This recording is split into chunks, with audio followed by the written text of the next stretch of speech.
Magandang araw po muli sa inyong lahat. Nagbabalik po ang inyong lingkod. At salamat po sa inyong pagsuporta sa ating gabay sa pang-araw-araw nating buhay at konting kaalaman. Ano po? Talakayin ko po sa inyo sa maiksing sandali pinamagatang What Makes God Smile? Kayo po ba'y masaya ngayon? Nakangingiti po ba kayo ngayon? Okay ba ang inyong pananampalataya ngayon? Wala bang bagyo ng buhay?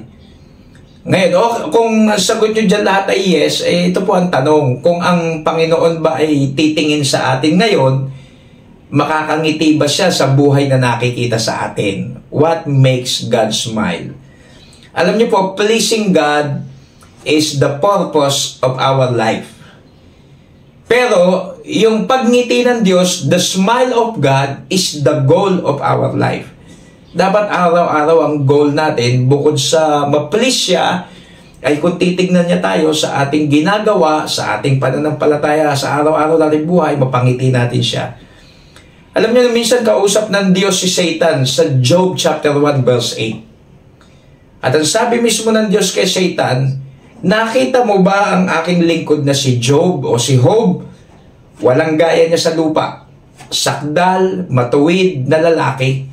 Natatakot sa Diyos, humihiwalay sa kasamaan. I'm sure nung kausapin ng Diyos si Satan,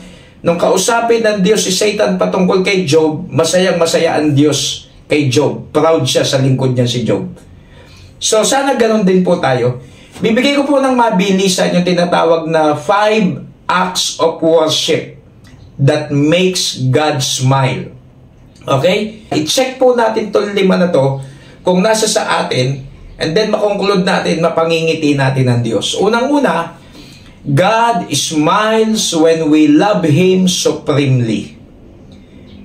Alam ng Diyos ang puso natin kung totoong mahal mo siya o hindi. Hindi natin siya maloloko.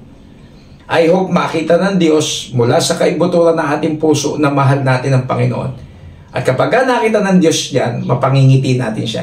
Number 2, God smiles when we trust Him completely.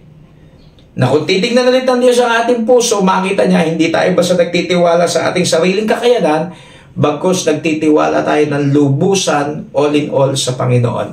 At dahil dyan, mapangingiti natin siya. Number 3, God smiles when we obey Him wholeheartedly. Alam nyo dito sa pagsunod, minsan ang dami natin problema rito kasi namimili tayo ng mga bagay na susundin lang natin at yung ayaw natin, hindi natin sinusunod. Tandaan po ninyo, partial obedience is still disobedience.